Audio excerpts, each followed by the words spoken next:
संसद के मॉनसून सत्र में आज राहुल गांधी बजट पर चर्चा में बोल रहे हैं। अपने भाषण में राहुल गांधी ने वित्त मंत्री पर बजट को लेकर कई हमले किए। राहुल ने कहा कि देश का हर युवा पेपर लीक पर वित्त मंत्री को सुनना चाहता है और इस बजट से किसान भी खुश नहीं है। राहुल ने कहा कि आपने कोविड में छोटे बिजनेस को खत्म कर दिया, उससे देश की रीढ़ की हड्डी टूट गई। उन्होंने कहा कि बजट में इंटर्नशिप प्रोग्राम की बात की गई और आपने कहा कि 500 बड़ी कंपनियों में ये काम होगा, लेकिन 99% युवाओं को इससे लेना देना नहीं है। तो इसका मतलब ये है कि आपने पहले टांग तोड़ दी और फिर बाद में आप बैंडेज लगा रहे हैं। राहुल ने आगे कहा कि पूरे देश की अर्थव्यवस्था केवल 2 लोगों के हाथों में है। उन्होंने पहले अडानी और अंबानी का नाम लेकर मोदी सरकार पर हमला बोला और इसके बाद संसदीय कार्य मंत्री किरेन रिजिजू द्वारा टोके जाने पर राहुल गांधी ने कहा कि अब मैं नाम नहीं लूंगा, लेकिन A1 और A2 कह दूंगा। Is not held in the hand. I spoke about the snake on Shivji's neck, and I also said how all religions in our country propose the idea of non-violence and can be encapsulated in the phrase "Daro mat, darao mat." And I also said that there is an idea beyond the personal, the idea of the Abhay Mudra, that transmits this notion of ahimsa and affection and fearlessness to everybody else. Speaker sir, as I said in my speech, there is an atmosphere of fear, डर का माहौल है हिंदुस्तान में, and that fear has pervaded every aspect of our country. My friends are smiling, but they are also scared. They are scared. Sir, मैं आ रहा हूँ sir, budget है sir, budget पे ही बोल रहा हूँ sir. Sir, you see the problem is, sir, in the BJP only one man is allowed to dream to be Prime Minister. If the Defense Minister decides he wants to be Prime Minister, there is a big problem, there is fear. So this fear has been spread throughout the country, and the question I was asking myself was, why is this fear spreading so deeply? Why is it that my friends in the BJP are terrified, the ministers are terrified, the farmers of India are terrified, workers, youngsters?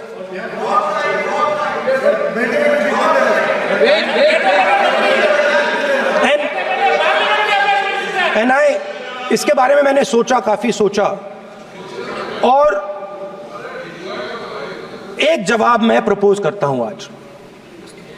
Speaker sir, हजारों साल पहले हरियाणा में कुरुक्षेत्र में एक युवा को, अभिमन्यु को, 6 लोगों ने चक्रव्यूह में मारा था. 6 चक्रव्यूह में फंसाकर मारा था. सर, चक्रव्यूह के अंदर डर होता है, हिंसा होती है, और अभिमन्यु को चक्रव्यूह में फंसाकर, ट्रैप कर 6 लोगों ने मारा. मैंने चक्रव्यूह के बारे में थोड़ी रिसर्च की और पता लगा कि चक्रव्यूह का एक दूसरा नाम होता है पद्मव्यूह, मतलब लोटस फॉर्मेशन. तो जो चक्रव्यूह होता है स्पीकर सर, वो लोटस के शेप में होता है, कमल के फूल के शेप में होता है. 21वीं सदी में सर एक नया चक्रव्यूह तैयार हुआ है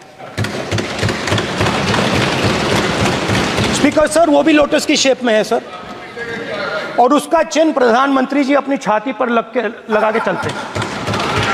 सर, जो अभिमन्यु के साथ किया गया था, जो अभिमन्यु को चक्रव्यूह में फंसाया गया था, वही हिंदुस्तान के साथ किया गया है. हिंदुस्तान के युवाओं के साथ, हिंदुस्तान के किसानों के साथ, हमारी माताओं बहनों के साथ, स्मॉल बिजनेसेस के साथ, मीडियम साइज बिजनेस के साथ. सर, अभिमन्यु को 6 लोगों ने मारा था. उनके नाम द्रोणाचार्य, कर्ण, कृपाचार्य, कृतवर्मा अश्वत्थामा और शकुनी।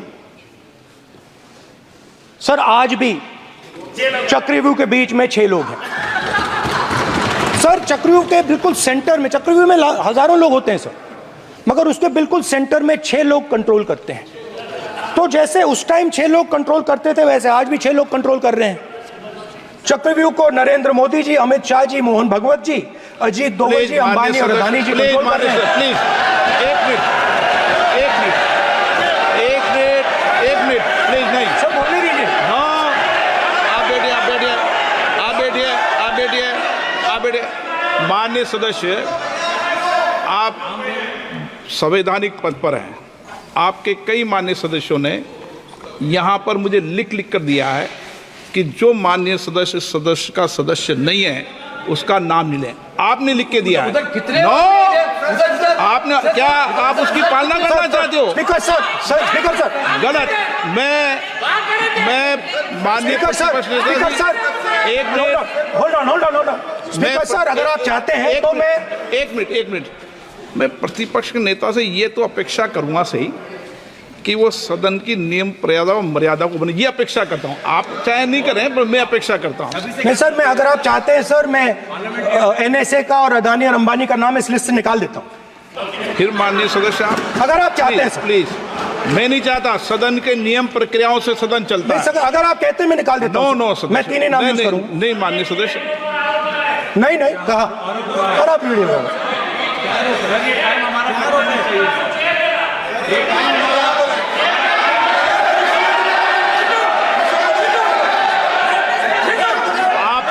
सब प्लीज, या आप समझाइए उनको। हाँ, Speaker sir, the Chakravyuh that has captured India has 3 forces behind it. First is the idea of monopoly capital, that 2 people should be allowed to own the entire Indian wealth. So one element of the Chakravyuh is coming from the concentration of financial power. The second element, sir, मैं budget को explain कर रहा हूं sir, मैं आ रहा हूं, वहीं आ रहा हूं sir. So one element is financial power. The second element is the institutions, the agencies, CBI, ED, Income Tax Department of this nation, and the third is the political executive. Speaker sir, these 3 together are at the heart of the Chakravyuh, and they have devastated this country. Speaker sir, my expectation was that this budget would weaken the power of this Chakravyuh, that this budget would help the farmers of this country, would help the youth of this country, would help the laborers, the small businesses of this country. But what I have seen is that this budget, the sole aim of this budget, iski jo niyat hai, it is to strengthen this framework, the framework of big business, monopoly business, the framework of a political monopoly that destroys the democratic structure, and finally the framework of what one can call the deep state or the agencies. And the result of this has been the first पहला काम इस चक्रव्यूह ने क्या किया, जो हिंदुस्तान को रोजगार देते हैं, स्मॉल एंड मीडियम बिजनेसेस हैं, जो करोड़ों युवाओं को रोजगार देते थे, उन पर इस चक्रव्यूह ने आक्रमण किया। कैसे किया? नोटबंदी, जीएसटी और टैक्स टेररिज्म।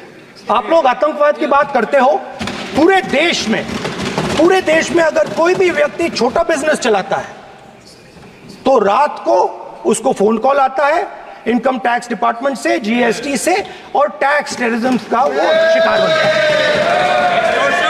है। इस टैक्स टेररिज्म को रोकने के लिए बजट में आपने कुछ नहीं किया है। तो टैक्स टेररिज्म के कारण और ये जो आपकी नीतियां हैं, जो आपने कोविड के समय बड़े बिजनेसेस की मदद की और जो स्मॉल एंड मीडियम बिजनेसेस थे उनको खत्म किया, उसके कारण आज हिंदुस्तान के युवाओं को रोजगार नहीं मिल सकता है। बिल्कुल एक युवा को रोजगार नहीं मिल सकता है। अब फाइनेंस मिनिस्टर बैठी हैं, अब युवाओं के लिए आपने क्या किया? बजट में आपने इंटर्नशिप प्रोग्राम की बात करी और यह शायद एक मजाक है, क्योंकि आपने कहा कि ये इंटर्नशिप प्रोग्राम सिर्फ हिंदुस्तान की 500 सबसे बड़ी कंपनियों में होगा और 99% जो हमारे युवा हैं उनको इस इंटर्नशिप प्रोग्राम से कुछ लेना देना नहीं, कोई फायदा नहीं होने वाला है। तो आपने पहले टांग तोड़ दी और उसके ऊपर आप बैंडेड लगाने की कोशिश कर रहे हैं। मेन मुद्दा आज युवाओं का एग्जाम पेपर लीक है। जहां भी हम जाते हैं, आपने बेरोजगारी का चक्रव्यूह बना दिया इनके लिए, और जहां भी हम जाते हैं वो कहते हैं देखिए बेरोजगारी है मगर पेपर लीक भी होता है। तो आपने एक साइड पेपर लीक चक्रव्यूह, दूसरी साइड बेरोजगारी चक्रव्यूह। पेपर लीक मैं आपको बताता हूं 10 साल में 70 बार हुआ है। अगर आप जानना चाहते हैं, 10 साल में 70 बार हुआ है। तो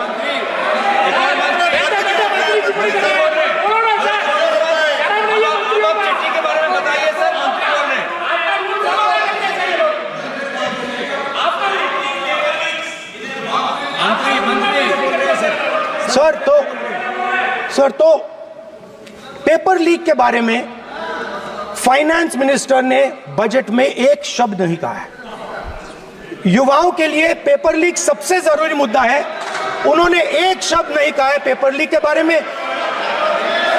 एक बार उन्होंने पेपर लीक नहीं कहा और उल्टा जो एजुकेशन बजट में पैसा देना चाहिए था वो आपने 20 साल में सबसे कम पैसा दिया है। 2.5% of budget is gone to education.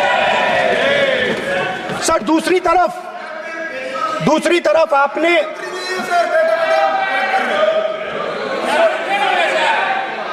आपकी नहीं मानते सर, ये रनिंग कमेंट्री कर रहे हैं लॉ मिनिस्टर नहीं है आपकी सर। दूसरी तरफ पहली बार सेना के जवानों को आपने अग्निवीर के चक्रव्यूह में फंसाया। सही बात। इस बजट में अग्निवीरों के पेंशन के लिए 1 रुपया नहीं है। आप अपने आप को देशभक्त कहते हो, मगर जब अग्निवीरों की मदद करने की बात आती है, जवानों को पैसा देने की बात आती है, तो बजट में आपको 1 रुपया नहीं दिखाई देता। उनकी पेंशन के लिए 1 रुपया आपने नहीं दिया। क्लास ने पूरे हिंदुस्तान में मिडिल क्लास ने मोबाइल फोन की लाइट जला दी। अब इस बजट में आपने उसी मिडिल क्लास के एक छुरा पीठ में मारा, दूसरा छुरा छाती में, एक इधर मारा और एक इधर मारा। इंडेक्सेशन जो आपने कैंसिल की वो पीठ में छुरा था, और जो कैपिटल गेन्स टैक्स आपने बढ़ाया वो छाती में छुरा। आपने long term capital gains tax को 10% से 12.5% किया, यहां छाती मारी, यहां छुरी मारी, और शॉर्ट टर्म को 15 से 20% छुरी मारी। दुख की बात है, मगर इसमें एक इंडिया गठबंधन के लिए एक हिडन बेनिफिट है। मिडिल क्लास अब आपको छोड़ने जा रही है और इस साइड आ रही है। तो मेरा कहना है, जहां भी आपको मौका मिलता है आप चक्रव्यूह बना देते हो। एक चांस मिलता है आप चक्रव्यूह बना देते हो। हम चक्रव्यूह तोड़ने का काम करते हैं। हमारे बजट में किसान का कर्जा माफ हुआ, चक्रव्यूह तोड़ा। मनरेगा हुआ, चक्रव्यूह तोड़ा। तो हम चक्रव्यूह तोड़ने का काम करते हैं, आप चक्रव्यूह बनाने का काम करते हो। आप चाहते हो कि हिंदुस्तान छोटे छोटे खांचों में रहे और हिंदुस्तान के गरीब लोग सपना ना देख पाए। सिर्फ अदानी और अंबानी। अरे क्या सर मैं सर कैसे बोलूं सर? माननीय सदस्य, एक मिनट, एक मिनट, सर एक मिनट। माननीय सदस्यगण, आपके एक मिनट, आपके उपनेता मुझे लिखित में पत्र देके गए हैं कि कोई भी माननीय सदस्य जो इस सदन का सदस्य नहीं उसके बारे में टिप्पणी ना करें। लिखित में देखे गए, इसलिए आपको। स्पीकर सर, आप बैठ जाइए। स्पीकर सर, तो अगर सर मैं आपसे सवाल पूछना चाहता हूं। मेरे से सवाल मत नहीं पूछ सकते आप। Sorry sir. सर तो सर मैं फिर मैं सर 3 और 4 कह देता हूं उनको। 3 और 4 ठीक है सर? अब नाम नहीं ले सकता तो कुछ तो कहना पड़ेगा सर। 3 और 4 कह देता हूं, कोई और नंबर आपके देना। माननीय सदस्य को बता दें क्यों लिख के चिट्ठी गए मुझे। सर, हरियाणा के पूर्व मुख्यमंत्री पर जब इस प्रकार के आक्रमण करते हैं, हरियाणा के पूर्व मुख्यमंत्री के संदर्भ पर हमको आपने चिट्ठी भेजी। एक पूर्व मुख्यमंत्री को आप 2 उद्योगपति से जोड़ना चाहते हैं, एक किसान नेता जो हरियाणा के, आज उन पर जब आपको अलाउ किया है क्या? उद्योगपति के साथ जोड़ना चाहते हैं, ये है सदन की मर्यादा। आप हरियाणा के आप ये चिट्ठी मुझे लिख के गए हैं, उसकी मर्यादा का ये आपको बोलने नहीं दे रहे, ये आपको बोलने दे रहे। आपसे मेरी ये अपेक्षा है आपसे। आप सदन, एक मिनट प्लीज। आप सदन के नेता, सदन के आप प्रतिपक्ष के नेता हैं। ये सदन की अपेक्षा रहती है कि हम सदन का डेकोरम, डिसिप्लिन और उसको बढ़ा के रखें। स्पीकर सर, इसलिए आप जो विषय रखें वो नियम प्रक्रिया में रखें। स्पीकर सर मगर मैं ये कैसे कहूं, इन लोगों के इनका इंडिकेशन कैसे दूं मैं सर? आप मुझे बता दीजिए सर, कोई दूसरा तरीका हो सर, नाम नहीं लेने हो तो कोई और तरीका दे दीजिए सर। अच्छा, एक मिनट, आप ज्ञान मत बांटो उनको, वो ज्ञानी है। सर A1 A2 चलेगा सर? A1 A2 माननीय प्रतिपक्ष के नेता, मैं आपसे फिर अपेक्षा कर रहा हूं कि आप कम से कम नियम प्रक्रियाओं की पालना करेंगे। सदन में आप प्रतिपक्ष के नेता हैं, ये अपेक्षा। Sir Whenever PM is speaking, Home Minister speaking, you are not telling this. You are only advising LOP, sir. How can it be? How can it be, sir? How can it be? आप दूर होना चाहिए, sir. आप दूर होना चाहिए. आप दूर होना चाहिए, sir. तोड़ो उसके आगे पीछे वाला। स्पीकर सर, मैं तो सबसे ये अपेक्षा। आप बैठ जाइए। आप किसने कहा? प्लीज बैठिए। पॉइंट ऑफ ऑर्डर जानते हो? पॉइंट ऑफ ऑर्डर क्या होता है? प्लीज बैठो। तुम्हारे नेता बोल रहे हैं point of order, please. Speaker sir, एक मिनट प्लीज, बैठिए। एक स्पीकर सर, ये जो लोग, ये दो लोग हैं सर, ये हिंदुस्तान के इंफ्रास्ट्रक्चर को, बिजनेस को कंट्रोल करते हैं सर। इनके पास एयरपोर्ट है, टेलीकॉम का सिस्टम है, अब पोर्ट्स हैं, अब रेलवेज में जा रहे हैं। सर हमें इतना बड़ा कॉन्ट्रैक्ट दिया, वो भी बोल दो सर। इनके पास राजस्थान वाला भी बोलो। सर इनके पास हिंदुस्तान का पूरा धन का मोनोपोली है सर।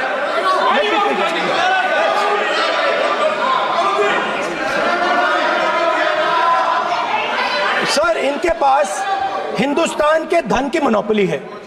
तो सर मैं समझ नहीं पा रहा हूं इनके बारे में मैं इंडिकेट कैसे करूं? इनके बारे में बोलना तो पड़ेगा सर। अगर आप हमें कहो कि इन दोनों के बारे में आप बोल ही नहीं सकते तो वो तो हमारे लिए एक्सेप्टेबल ही नहीं है सर।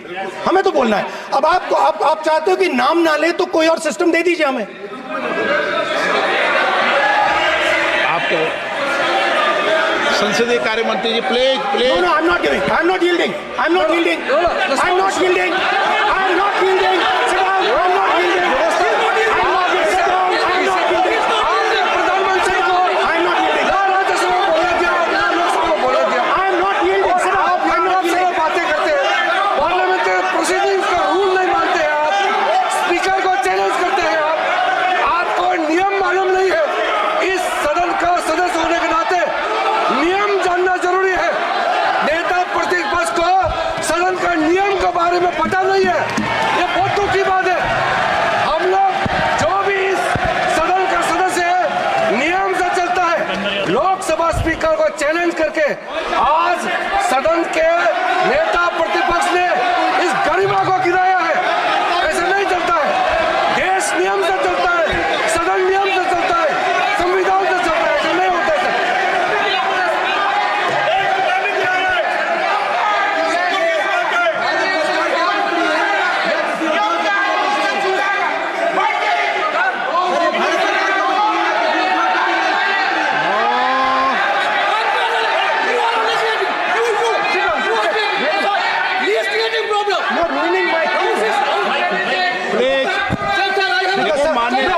माननीय प्रतिपक्ष के नेता आपके सदस्य आपको नहीं बोलने देना चाहते, सबसे डिस्टर्बेंस वो कर रहे हैं। सर आई अंडरस्टैंड सर, बैठ के टिप्पणी कर रहे हैं। सर, मैं समझता हूं। एक मिनट, वो बैठ कर टिप्पणी कर रहे हैं, कोई सदस्य खड़ा है, यही आपको डिस्टर्बेंस कर रहे हैं सबसे ज्यादा। सर राहुल गांधी जी प्लीज, आपको नहीं बोलना है, please Rahul Gandhi. Speaker sir, मैं बात समझता हूँ, प्लीज एक मिनट प्लीज। स्पीकर सर, मैं समझता हूँ मंत्री जी को अदानी जी और A1 एंड A2 की रक्षा करनी है, मैं समझता हूँ, नो प्रॉब्लम। वो सर ऊपर से ऑर्डर आया है सर, ऊपर से ऑर्डर आया है सर, मैं समझता हूँ, मैं इस पर कोई टिप्पणी नहीं करूंगा। Sir he is permitted. Sir, he is permitted to defend them, sir. It is a democracy, sir. He can defend them. We allow him to defend them, sir. ऐसा होता है क्या? A1 and A2, sir. आपके Happily, sir. सदस्य मान्य आपके सदस्य आज बैठे बैठे बहुत टिप्पणी कर रहे हैं और उठ रहे हैं, सबसे ज्यादा आप उठ रहे हैं, सबसे ज्यादा टिप्पणी आप कर रहे हैं। कोई नियोजित तरीके से आए हैं क्या आप? नो मानिए। So we are happy, sir. If the minister is protecting A1 and A2, sir, it helps us only, sir. No problem. We like it, sir. Please do it again, sir. Please do it again. I give you the space. मैं तो एक व्यवस्था का बात करना था, फिर शुरू हो गया। संसदीय कार्य मंत्री जी, व्यवस्था तहत मैं सिर्फ जो परिस्थिति बने उसमें कहने के लिए मैं खड़ा हुआ। उन्होंने बोला मैं यील्ड नहीं किया, ये नियम होता है। अगर समय हम मांगते हैं तो यील्ड करना, एक मिनट, वो यील्ड करना एक परंपरा है। No, there's no परंपरा। You don't yield. The Prime Minister does not yield. मैंने व्यवस्था तहत सर, उन्होंने व्यवस्था का प्रश्न उठाया। सर, एक राहुल जी, एक मिनट।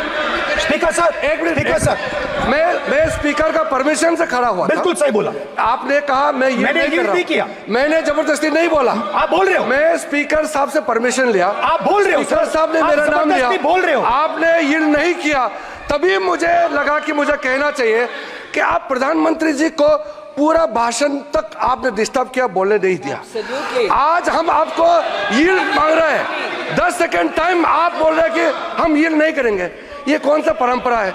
मैं जबरदस्ती नहीं बोल रहा हूँ, मैं तो नियम के तहत बोल रहा हूँ और स्पीकर का परमिशन से खड़ा हुआ हूँ। ये एक परंपरा होता है, एक दूसरे का इज्जत देना होता है, इतना तो कर्टसी होना होता है। Rahul ji, sir, I will respond to that, sir. Sir, if when we raise our hand and ask for the Prime Minister and the ministers to yield, they yield, we will yield every time. Yes. The moment you yield, I guarantee you we will yield. In fact, I am ready, Speaker, sir. I am ready.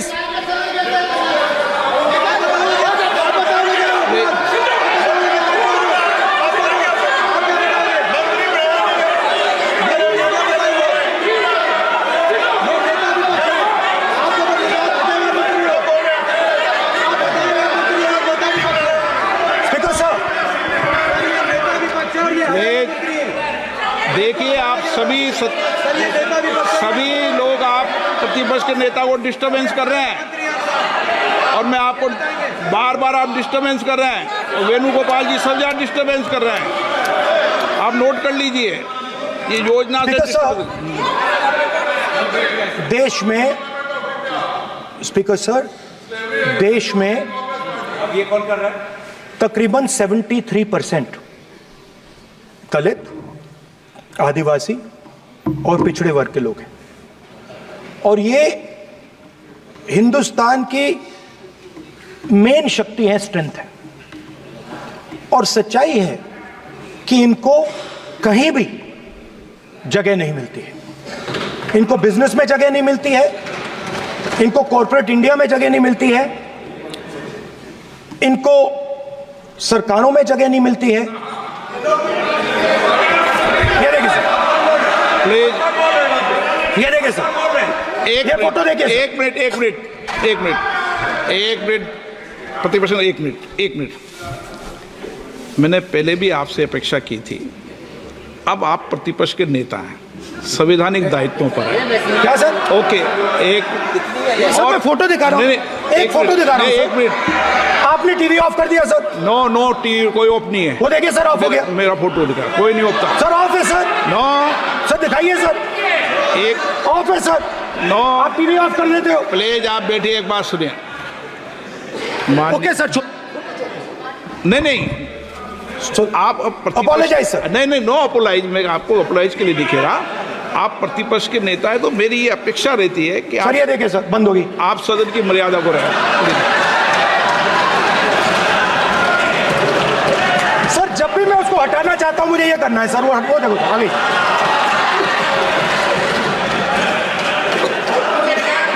क्या डर रहे हैं sir photo से? शिव जी के photo से डरते हैं sir, इस फोटो से डरते हैं अभी। पोस्टर नहीं आने दूंगा, गलत तरीका है ये। नहीं आने देंगे, पोस्टर नहीं लेना देंगे सदन में। सर फोटो गलत तरीका है। सर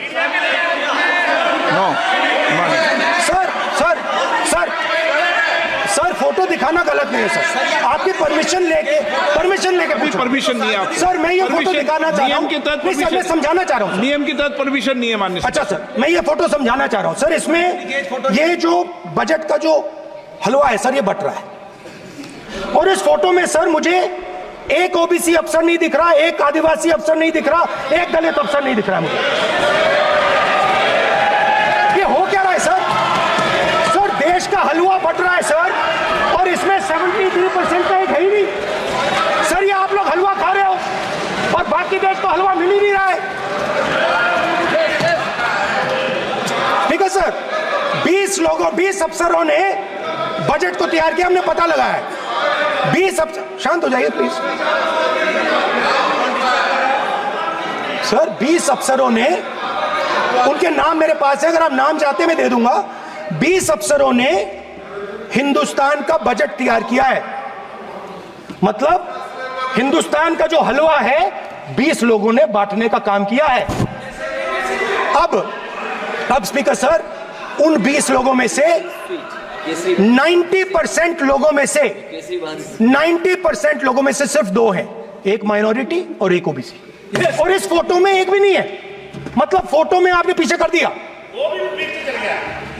फोटो में तो आने नहीं दिया आपने, कोई नहीं आ सकता। और मैं चाहता था कि बजट में जाति जनगणना की बात उठे, जो पूरा देश चाहता है। 90% हिंदुस्तान जाति, 95% जाति जनगणना चाहता है। कौन चाहते हैं? दलित चाहते हैं, आदिवासी चाहते हैं, पिछड़ा वर्ग चाहता है, गरीब जनरल कास्ट के लोग चाहते हैं, माइनॉरिटी चाहते हैं, सब चाहते हैं, क्योंकि सब लोगों को यह पता लगाना है कि हमारी भागीदारी कितनी है, हमारी हिस्सेदारी कितनी है। मगर सर मैं देख रहा हूं सर, सरकार हलवा बांटती जाती है, और बांटता कौन है? वही 2-3% लोग, और बंटता किसको है? वही 2-3% लोग। और बाकी हिंदुस्तान, 90% हिंदुस्तान देख। फाइनेंस मिनिस्टर मुस्कुरा रही हैं। कमाल की बात है, ये हंसने की चीज नहीं है मैडम, ये हंसने की बात नहीं है, ये जाति जनगणना है, ये जाति जनगणना है। इससे देश बदल जाएगा।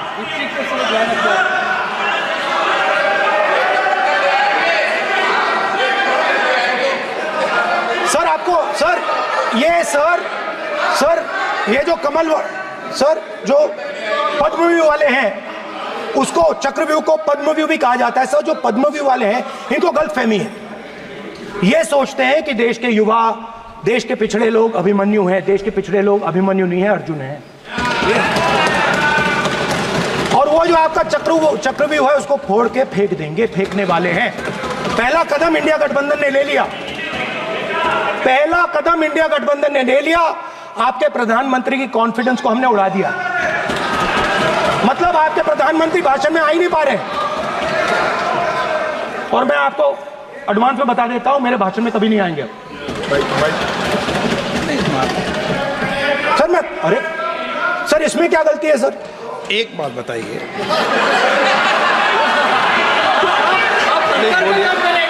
सर तो जो पद्मव्यूह वाले लोग हैं सर, जो कमल फॉर्मेशन वाले लोग हैं, उनको हिंदुस्तान का नेचर नहीं समझ आया।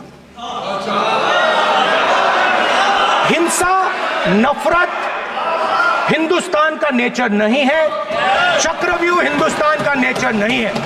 हिंदुस्तान का नेचर अलग है। हिंदुस्तान के नेचर के बारे में अब मैं आपको बनाना चाहता हूं। हर धर्म में चक्रव्यूह के खिलाफ फॉर्मेशन होता है, हर धर्म में। माननीय सदस्य, आप जानते हो हिंदू धर्म में चक्रव्यूह का ऑपोजिट क्या होता है, जानते हो आप चेयर को एड्रेस। मैं बताता हूं सर। शिव की बारात होती है सर, शिव की बारात में कोई भी आ सकता है, किसी भी धर्म का कोई भी व्यक्ति आ सकता है, बारात में आ सकता है, नाच सकता है, गा सकता है, अपना सपना देख सकता है। सर गुरु नानक जी, सिखों की बात करी जाए तो सेवा करने से किसी को नहीं रोका जा सकता है, लंगर से किसी को बाहर नहीं फेंका जा सकता है।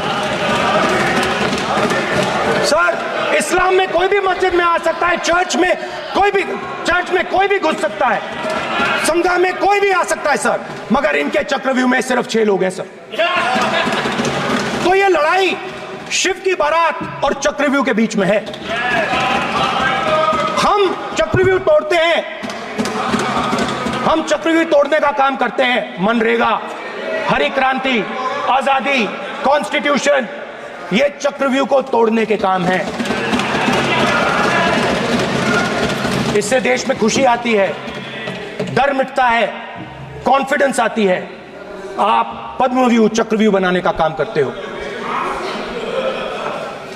चक्रव्यूह शिव की बारात को हरा ही नहीं सकता है। आप अपने इतिहास को देखिए, आप अपने आप को हिंदू कहते हो, आप हिंदू कहते हो, आप हिंदू धर्म को समझते नहीं हो।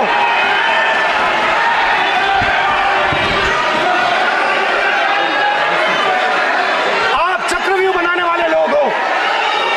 आपका हिंदू बोगस। स्पीकर सर, तो अंत में मैं ये कहना चाहता हूं, अब शांत हो जाए, खत्म कर रहा हूं सर, घबराइए मत, डरो मत।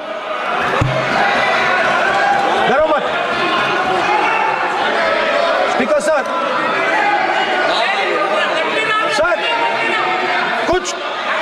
कुछ महीने पहले सर, मैं जो आपने चक्रव्यूह, स्पीकर सर, जो चक्रव्यूह बनाए गए हैं, नहीं कोई अपमान नहीं किया, मैंने कोई अपमान नहीं किया, मैं कर नहीं सकता कभी, जिंदगी भर मरने तक मैं अपमान नहीं कर सकता। क्या बात कर रहे हो आप, क्या बात कर रहे हो सर? तो आपने ये छोटे छोटे चक्रव्यूह बना रखे हैं, मैं इनको समझने की कोशिश करता हूं अपने छोटे से तरीके से। कुछ महीने पहले मैं 6-7 घंटे बढ़इयों के साथ काम किया। वहां विश्वकर्मा जी थे, उनसे मैंने एक सवाल पूछा। मैंने उनसे कहा कि आपको किस चीज से दुख होता है, किस चीज से आपको दर्द होता है? उन्होंने मुझे कहा, राहुल बात सुनिए, आपको समझ आ जाएगी, बात सुनिए, समझिए। सर इंटरप्ट कर रहे हैं सर, अब बोलिए, सर देखिए, अब बोलिए। आप इतना इंटरप्ट करते हो और बोलते हो बेटे, आप तो पूरे भाषण में बेल में आ जाते हो। सवाल करते हो इंटरप्ट करने का। स्पीकर सर, तो मैंने विश्वकर्मा जी से पूछा कि आप यहां सालों से बढ़ाई का काम कर रहे हो, आप सालों काम पूरे देश में अगर आप देखोगे मिलेंगे, ढूंढो, आपको अपने घर में नहीं मिलेंगे, पूरे देश में मिलेंगे, ढूंढो आप उनका जवाब। तो मैंने उनसे पूछा, विश्वकर्मा जी आपको दर्द किस बात का होता है, दुख किस बात का होता है? तो उन्होंने कहा, राहुल मैं ये टेबल बना रहा हूं, मगर राहुल जी कहा, राहुल जी अब कहा वो मुझे अच्छा नहीं लगा, मगर कहा सच्चाई है। तो उसने कहा, राहुल जी मुझे दुख इस बात का होता है कि मैं ये टेबल बनाता हूं, मगर जिस शोरूम में ये टेबल रखी जाती है उस शोरूम में मैं अंदर जा ही नहीं सकता। कुछ ही दिन पहले सुल्तानपुर के रास्ते पे मैं एक भाई के साथ, मोची भाई के साथ बैठा, उससे मैंने ये सवाल पूछा, आपको दुख किस बात का होता है? कहता है, राहुल जी मेरा सम्मान सिर्फ मेरे पिता ने किया था और किसी ने नहीं किया। तो मेरा कहना है सर, ये जो आपने चक्रव्यूह बनाया है, इस चक्रव्यूह से करोड़ों लोगों को नुकसान हो रहा है, दर्द पहुंच रहा है, और हम इस चक्रव्यूह को तोड़ने जा रहे हैं। और तोड़ने का सबसे बड़ा तरीका जिससे आप लोग डरते हो, कांपते हो, वो है जाति जनगणना। और जैसे मैंने कहा था कि इंडिया गठबंधन गारंटीड लीगल एमएसपी इस सदन में पास करेगी, वैसे ही मैं कह रहा हूं, आपको अच्छा लगे ना लगे, जाति जनगणना इस हाउस में, इस सदन में पास करके हम आपको दिखाएंगे।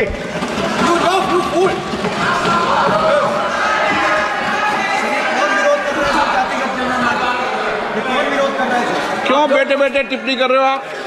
क्यों बैठे बैठे टिप्पणी कर रहे हो? फिर वो टिप्पणी करेंगे।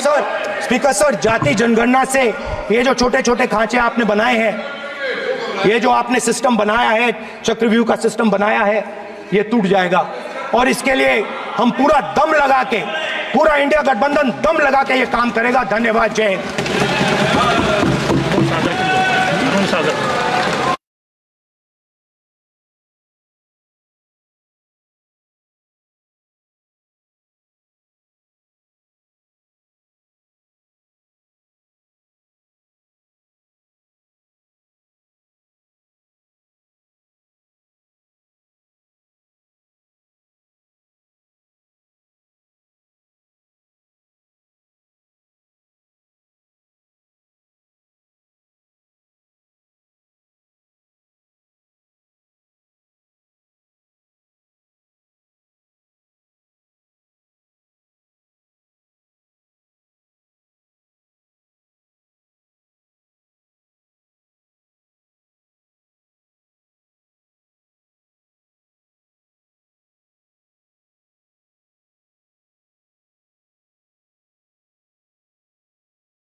आपने कहा सर जवाब देना। आपने ये कहा, उन्होंने कुछ नहीं बोला, उन्होंने आपके शब्दों को बोला कि सर, एक मिनट, मेरा नाम लिया सर। हाँ, तो मैं बोलने दूंगा आपको। इंडिकेट किया सर। एक मिनट। अग्निवीर पे विषय पर उन्होंने कहा कि मैं सारे विषय पर चर्चा करने को तैयार हूं, ये कहा। सर, डिफेंस मिनिस्टर ने कहा कि मैंने अग्निवीर की बात उठाई। सब पहले भी डिफेंस मिनिस्टर ने कहा था कि शहीद अग्निवीर परिवारों को कॉम्पनसेशन दिया गया है, और उन्होंने कहा, हाउस में कहा कि 1 करोड़ रुपया कॉम्पनसेशन दिया गया है, मगर सर वो गलत था। सर, उस शहीद परिवार को इंश्योरेंस दिया गया था, कॉम्पनसेशन नहीं दिया गया था। सर मैं ये कहना चाहता हूँ सर ये सच है सर। और सर भाषण के एकदम बाद सर कॉम्पनसेशन गया था सर। सर ये सच्चाई है सर, माननीय इसको कोई नकार नहीं सकता, ये सच्चाई है सर। सर आखिरी बात सर, आखिरी बात सर, आपने एक और चक्रव्यूह बना दिया है सर। नो मीडिया वालों को सर आपने पिंजरे में बंद कर दिया सर, उनको बाहर निकाल दीजिए प्लीज।